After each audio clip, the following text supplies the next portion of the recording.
இன்றைக்கி பார்த்தீங்கன்னா சுக்கிர பெயர்ச்சி இந்த விருச்சக ராசிக்கு செய்யும் யோக பலன்கள். அதான் சுக்கிர பயிற்சி விருச்சக ராசிக்கு சார் உங்கள் ராசிக்கு 5ஆம் இடத்துல பஞ்சமஸ்தானம் முக்கியம். அதாவது வீழ்ந்தவனை மீட்டெடுக்கக்கூடிய ராசிகள்னு ஒன்று இருக்குது. அதாவது உங்கள் 5, 9 வலுப்படுத்த உதவிக்கு கிடைப்பார்கள். பூர்வ புண்ணியத்தாலோ பாக்கியத்தினோட மேலே எழுந்து கொள்வான் அப்படிலாம் சொல்லுவாங்க. அப்போ நல்லது கெட்டது அனைத்துக்கும் சுக்கரன் தேவை. ஏன்னா சுக்கரன் ஒன்று தாங்க 16 வகை செல்வத்துக்கும் அதிபதி. குரு பணத்தை கொடுக்குன்னு வச்சுக்கங்களேன், பணம் இருக்கான திருப்தி இருக்காது, சாட்டிஸ்ஃபேக்ஷன் இருக்காது. ஆனால் சுக்கரன் ஒரு பணத்தை கொடுத்துட்டாலோ, சுக்கரன் ஒரு விஷயத்தை இன்வால்வ் சந்தோஷம் இருக்கும். சொல்லுவாங்களே, இவருக்கு என்னங்க ஒரு 5 லட்சம் தான் சம்பளம், ஆனால் ஒன்றும் வாழ்க்கையில் வளர்ச்சி இல்லைம்பாங்க. அதுக்கு குருக்கு முதல்ல விருச்சக ராசினாலே உங்களுக்கு ஃபஸ்ட்டு பார்த்திங்கன்னா ஒரு க்ரியேட்டிவிட்டி உண்டு, தேடல் இருக்கிற ராசி. ஏதோ ஒன்று ஆராய்ச்சி மனப்பான்மை பண்ணி புதுசாக அச்சீவ் பண்ணுவாங்க. நிர்வாகத்திறனுங்க ராசி பெஸ்ட்டுங்க. நிறைய பேர் பார்த்திங்கன்னா மேனேஜ்மெண்ட் ஸ்கில், ஏன்னா 6ஆம் அதிபதியும் செவ்வாய் 10ம் சூரியன், மேனேஜ்மெண்ட்டுக்கு அவ்வளோ ஸ்கில்ஃபுல்லாக இருப்பாங்க.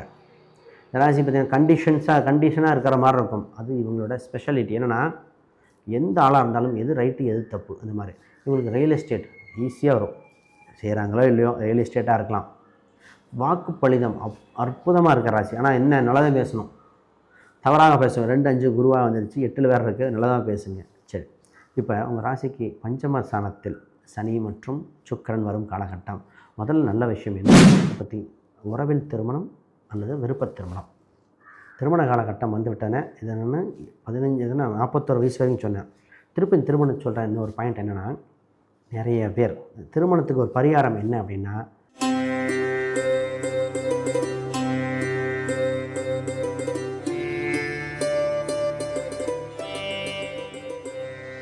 ஜோதிட யுகம் நேர்களுக்கு அனைவருக்கும் வணக்கம். நான் உங்கள் ஸ்ரீ சுபம் விஜயகுமார்.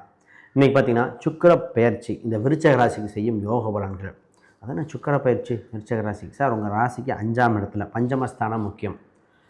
அதாவது வீழ்ந்தவனை மீட்டெடுக்கக்கூடிய ராசிகள்னு ஒன்று இருக்குது. அதாவது உங்கள் 5, 9 வலுப்படுத்த உதவிக்கு கிடைப்பார்கள். பூர்வ புண்ணியத்தாலோ பாக்கியத்தினோட மேலே எழுந்து கொள்வான் அப்படிலாம் சொல்லுவான். அப்போ அவங்க 5ஆம் இடத்துல 7 5 வரும்போது சும்மாவாக இருக்கும், தவறுபட்ட வாய்ப்புகள்லாம் பிடிக்கலாமே. அது உங்களுக்கு ரொம்ப ரொம்ப முக்கியம். ஏன்னா அது 7ஆம் அதிபதி வேறு சார். கணவன் மனைவி அந்யூன்யங்கள், வருகின்ற கிளைண்ட்டு பார்ட்னர் எப்படி இருப்பாங்க, உங்களுக்கு மருத்துவம் சம்மந்தப்பட்டது வருமா வராதா, மருத்துவமனைக்கு போவேன்னு இல்லையா, சுக்கரன் வச்சு தான் சொல்லணும். அப்போ நல்லது கெட்டது அனைத்துக்கும் சுக்கரன் தேவை. ஏன்னா சுக்கரன் ஒன்று தாங்க 16 வகை செல்வத்துக்கும் அதிபதி. குரு பணத்தை கொடுக்குன்னு வச்சுக்கங்களேன், பணம் இருக்கான திருப்தி இருக்காது, சாட்டிஸ்ஃபேக்ஷன் இருக்காது. ஆனால் சுக்கரன் ஒரு பணத்தை கொடுத்துட்டாலோ, சுக்கரன் ஒரு விஷயத்தை இன்வால்வ் சந்தோஷம் இருக்கும். சொல்லுவாங்களே, இவருக்கு என்னங்க ஒரு 5 லட்சம் தான் சம்பளம், ஆனால் ஒன்றும் வாழ்க்கையில் வளர்ச்சி இல்லைம்பாங்க. அதுக்கு குருக்கு இவருக்கு என்னங்க 50,000 தான் வாங்குறாங்க, மகராசனாக வாழ்கிறாங்க. அப்போ தான் வாழ்கின்ற சம்பளம் ஏற்றத்தாழ்வாக இருந்தாலும் மனதுக்கு திருப்தியாக, குடும்பத்தில் சந்தோஷமாக, குழந்தை பாக்கியங்கள், 16 வகை செல்வங்கள் கிடைக்கணும்னா சுக்கிரன் தேவை. அந்த காலகட்டத்தை பேசுவோம். ரைட், முதல்ல புதுசாக பார்க்குறவங்க சப்ஸ்கிரைப் பண்ணிக்கோங்க. கேள்விகள் செஞ்சாங்கன்னா பார்த்துட்டு கமெண்ட் பண்ணுங்கள். நல்ல காலம் எப்பொழுது பிறக்கும் என இயங்கிக் கொண்டிருந்த விருச்சக ராசி அன்பர்கள் இதோ பிறந்து விட்டேன் அப்படிங்கிறது. முதல்ல விருச்சக ராசினாலே உங்களுக்கு ஃபஸ்ட்டு பார்த்திங்கன்னா ஒரு க்ரியேட்டிவிட்டி உண்டு, தேடல் இருக்கிற ராசி. ஏதோ ஒன்று ஆராய்ச்சி மனப்பான்மை பண்ணி புதுசாக அச்சீவ் பண்ணுவாங்க. நிர்வாகத்திறனுங்க ராசி பெஸ்ட்டுங்க. நிறைய பேர் பார்த்திங்கன்னா மேனேஜ்மெண்ட் ஸ்கில், ஏன்னா 6ஆம் அதிபதியும் செவ்வாய் 10ம் சூரியன், மேனேஜ்மெண்ட்டுக்கு அவ்வளோ ஸ்கில்ஃபுல்லாக இருப்பாங்க.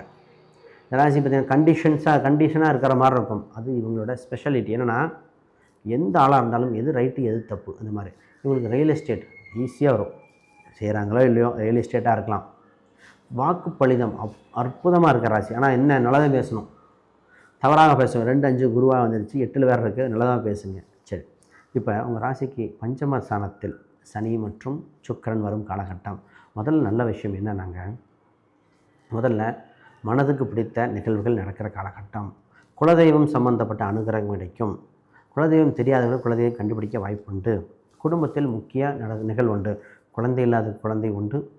குழந்தை தத்து கிடைக்குமான்னு எங்கின்றவங்க தத்து கிடைக்கும். குழந்தைக்காக ட்ரீட்மெண்ட் பண்ணவங்களுக்கு நல்ல நியூஸ் கிடைக்கும். அப்போ குழந்தை சம்மந்தப்பட்டது. இப்போ அதே இது 5ஆம் இடம் தான் சினிமா, அரசியல், ஸ்போர்ட்ஸ் சம்மந்தப்பட்ட இன்வால்மெண்ட் வருது. அதுக்கு கொண்டு முன்னேற்றம் வருது. குழந்தைய பற்றி பேசிட்டோம், அதுக்கு முன்னாடி ஸ்டெப்பான கல்யாணத்தை பற்றி பேசணும் இல்லையா. 5, 11 5ஆம் இடத்துல 11ஆம் இடத்தையும் பார்க்குது, அது 7ஆம் அதிபதி. அப்போ குறிப்பாக பார்த்திங்கன்னா திருமணம் சம்மந்தப்பட்ட பேச்சுவார்த்தைகள் நடக்க வாய்ப்பு உண்டு. திருமணமே இல்லை அப்படின்னு சொல்லுவாங்க, அவங்களுக்கு திருமணம் நடக்கும். பையனோ பொண்ணோ 35, 36 வயசாக இருந்தால் நடக்கும். நான் ஒருத்தர் 41 வயசு சொன்னேன் திருமணம் நடக்கும் அப்படின்னு, அந்த ஆணுக்கு அதெல்லாம் நம்பவே மாட்டேன். எங்களுக்கு என்னங்க, அந்த பெண் கல்யாணமாகி திருமணமாகி இருக்கிற ஒரு பெண், அவங்க அந்த குழந்தையோடு இருக்கிறவங்க கல்யாணம் பண்ணார். இன்னும் அவர் சொல்லுவார், எனக்கு வாழ்க்கை கல்யாணம் நான் பார்ப்பானேன்னா தெரியாது, ஆனால் நடந்துச்சுன்னார். அதெல்லாம் அந்த கிரக காம்பினேஷன் தான். அப்போ திருமணம் அந்த மாதிரி இல்லாதவங்களுக்கே நடக்கும். உங்களுக்கு இயற்கையாகவே நடக்கக்கூடிய அம்சம். பொதுவாக அந்த இடத்துல ஒரு சின்ன சின்ன பரிகாரம் மட்டும் பண்ணணும். ஏன்னா 2ஆம் அதிபதி 8ல் இருக்கிறனால ஏதோ தோஷங்கள் இருக்கா மட்டும் பார்த்துட்டு திருமணத்தை பார்க்கலாம். அற்புதமாக இருக்கும். 2வது திருமணத்துக்கும் வாய்ப்புகள் அதிகமாக இருக்குது. சார் ஃபஸ்ட்டு பிஸ்னஸை பேசுவோம். ஏன்னா பிஸ்னஸ் சம்மந்தப்பட்டு தான் இருக்குது. உங்கள் ராசிக்கு 10ஆம் வீட்டை நிறையா கிரகம் பார்க்குது. ஆல்ரெடி கேது இருக்குது. தொழில் சம்மந்தப்பட்டது நிறைய இன்ட்ரெஸ்ட் வரும். தொழில் பண்ணலாம், வேலையை விட்டுட்டு பண்ணலாம், இந்த பிஸ்னஸ்லேயே அடுத்த ஸ்டெப்புக்கு போகலாம் அப்படிங்கிற எண்ணங்கள் வரும். இதில் வேலையாட்களை சரியாக அமைக்காத விருச்சகம் மாட்டிடும். வேலையாட்கள் செட்டாலேன்னு வச்சுக்கலேன், இந்த ராசி அடுத்த ஸ்டெப் மூவ் ஆகாது. தொழில் பண்ண ஒரு சில வீட்டில் வச்சே பண்ணுங்கள், வீட்டில் வச்சு கொஞ்சம் ஸ்டார்ட் அப் பண்ணுங்கள்னு சொல்லுவேன். அப்போ தொழில் சம்மந்தமாக நிறைய இம்ப்ரூவ்மெண்ட் உண்டு. படிப்படியாக வளர்ச்சி ஏற்படுகிற காலகட்டங்கள். ஆனால் இந்த காலகட்டத்தில் டாக்குமெண்ட்டு கரெக்டாக பர்ஃபெக்டாக இருக்கணும். பேர், நியூமராலஜி இதெல்லாம் கரெக்டாக பார்த்து பண்ணுங்கள். தொழிலில் மிகப்பெரிய வளர்ச்சி அடையும். உங்கள் ராசிக்கு 9ஆம் வீட்டில் குரு வந்து உங்கள் ராசிக்கு வரும், ராசியை பார்க்கும் காலகட்டத்தில் என்ன நடக்கும்னா, புதிய வாய்ப்புகள், திடீர் அதிர்ஷ்டங்கள், பூர்வ புண்ணிய ஸ்தானம்லாம் வலுத்து இன்னும் டெவலப் ஆகிடும். அப்போ நல்ல காலம் பிறந்து விட்டன. சூப்பராக பிஸ்னஸ் சம்மந்தப்பட்ட ஸ்டார்ட் அப் பண்ணலாம். ஆனால் கூட்டாக தனித்தாங்கிறது இண்டிவிஜுவல் ஹாரோஸ்கோப் பார்க்கணும். கோச்சாரத்தில் பிஸ்னஸ் நல்லா இருக்கேன். இப்போ ஒரு சிலது இல்லைன்னு வச்சுக்கோங்களேன், ஃபேமிலி மெம்பரை கூட போட்டு பண்ணிக்கலாம்.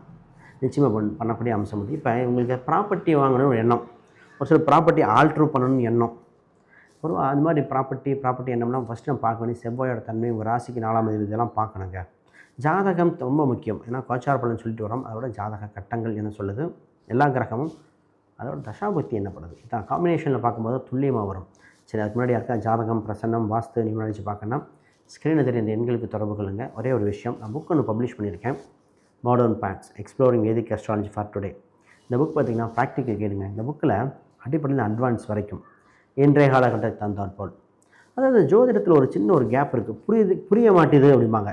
நிறைய பேர்த்து பார்ப்போம், நவாம்சம் கூட போட வரலம்பாங்க. ஏன்னா ஜோசியத்தில் லாஜிக் முக்கியம், என்ன படிக்கிறோன்னு முக்கியம், எப்படி கனெக்ட் பண்ணணும்னு முக்கியம். அது இந்த புக்கில் சூட்சமும் இருக்குது. கிரகம், கிரக சேர்க்கைகள், நட்சத்திர சூட்சமம், இந்த அதெல்லாம் படிச்சுட்டு வரும்பொழுது நவீன காலத்துக்கு இம்ப்ளிமெண்ட் பண்ண ஆரம்பித்தோம். இப்போ கம்ப்யூட்டர் சயின்ஸ் படிப்பான்னு கேட்டால் எடுத்துடலாம். இந்த காலகட்டத்தில் கேட்பாங்க, என் பையனுக்கு கம்ப்யூட்டர் சயின்ஸ் எடுக்கட்டுமா, க்ளவுட் டெக்னாலஜியா, ஆர்டிஃபிஷியல் இன்டெலிஜென்ஸா, டேட்டா சயின்ஸா, இல்லை சைபர் செக்யூரிட்டியா, இது மாதிரி கேட்டால் நீங்கள் எப்படி எடுப்பீங்க? அப்போ உங்களுக்கு ஃபண்டமெண்டல் தெரியணுமே, அதுக்கு உண்டான சூட்சமும் இங்கே இருக்குது. இது அமேசான், ஃப்ளிப்கார்ட், கூகுளில் இருக்குது. இந்த புக்கை நீங்கள் பாருங்கள், நிச்சயமாக உங்களுக்கு பயனுள்ளதாக இருக்கும். இப்போ நான் முக்கியமான விஷயம் சார், திருமணத்தை பற்றி, உறவில் திருமணம் அல்லது விருப்ப திருமணம், திருமண காலகட்டம் வந்து விட்டேனே. இது என்னென்னு 41 வயசு வரைக்கும் சொன்னேன். திருமணம் சொல்கிறேன். இன்னொரு பாயிண்ட் என்னென்னா, நிறைய பேர் திருமணத்துக்கு ஒரு பரிகாரம் என்ன அப்படின்னா, கோயில் கும்பாபிஷேகம் ஏதோ நடக்குதுன்னு வச்சுக்கோங்களேன், அதுக்கு போயிட்டு தான் டக்குன்னு நடந்துடும். இது ஒரு பரிகாரம், இது பொது பரிகாரம். சரி, ரைட்.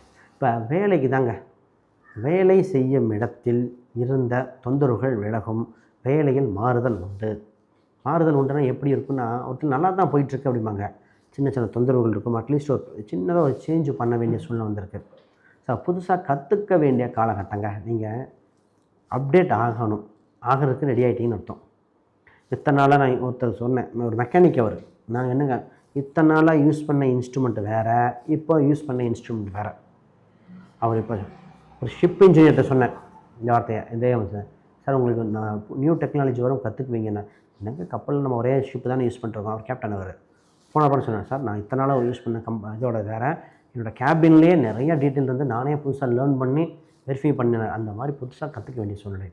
ஹெல்த் வைஸ் கொஞ்சம் பார்த்துக்கங்க. ஹெல்த் தொந்தரவு உண்டு, வெப்பம் சம்மந்தப்பட்டது உண்டு, லைட்டாக ப்ரெஷர் வேரியேஷன் இருக்கவங்க பார்க்கணும். இல்லை நிறையா விருச்சிக ராசிக்கு நான் சொன்னது பயமுறுத்தலை, இது இருந்தால் நீங்கள் பார்த்துக்கங்க. ஹார்ட்டு, லைட்டாக கேன்சர் சம்மந்தப்பட்டது, லங்ஸ் சம்மந்தப்பட்ட தொந்தரவுகளுக்கு ஒரு சில பரிகாரம் கொடுத்து க்யூர் பண்ணியிருக்கு. சரியான மருத்துவர், சரியான கோயில்கள்லாம் கொடுக்கலாம். இந்த மாதிரி பிரச்சனை வருகிற காலகட்டமாக இருக்குது, கவனமாக இருக்கணும். இம்யூனிட்டி பவரை இன்க்ரீஸ் பண்ணிக்கணும், ரொம்ப ரொம்ப முக்கியம். இப்போ இந்த ராசிக்கு பார்த்திங்கன்னா 8 தொடர்பு இருந்தாச்சு. 8 குருன்னா நீங்கள் சொல்கிற மற்றவங்க டக்குன்னு ஹர்ட் பண்ணிடும், மற்றவங்களுக்கு தப்பாக புரிஞ்சுக்குவாங்க. நீங்கள் சொல்ல கொஞ்சம் நிறுத்தி நிதானமாக மற்றவங்களுக்கு புரியுதான்னு தெரிஞ்சுட்டு பேசுங்க. ஏன்னா அப்புறம் பேசுகிறேன்னு தள்ளி போட்டோங்க. இதுதான் சூட்சமம். இப்போ நீங்கள் ஒரு சில வழிபாடு பண்ணியே ஆகணும். நிச்சயமாக கோயிலுக்கு ஒன்று சித்தர் வழிபாடு, இல்லைன்னா ஜீவ சமாதி வழிபாடு ரொம்ப முக்கியம். சாய்பாபா கூட கும்பிட்டுக்கலாம்.